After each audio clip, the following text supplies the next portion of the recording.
Hey guys, welcome to Digital Digest, and in this video I'm going to show you how to sign up in Moosend. So let's get started. So the first step is to go to Moosend website, and here you can see the option for create your account.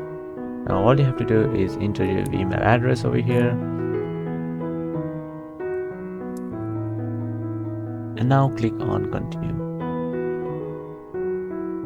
Alright, so over here you can see you can choose your login domain, and here you have to create a password.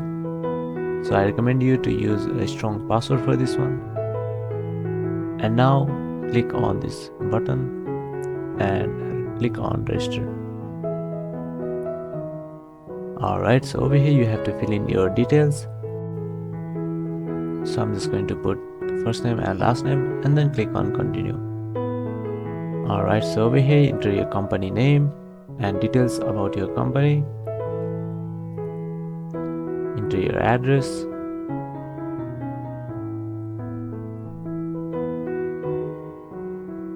Alright, so you have to enter your city over here.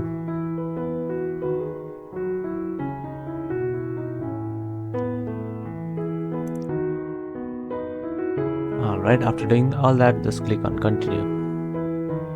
And here fill in the more details about your company, such as what industry your company is in, the number of employees. And now click on continue once again. And there you go, you have already signed up for Moosend. Now all you have to do is verify the email that you have entered. So just go to Gmail and verify the email. After that you will be successfully signed up to Moosend. You can even sign up to Moosend using link in our description. Thank you for watching this video, and I will see you on the next one. Also don't forget to subscribe to our channel for more videos like this.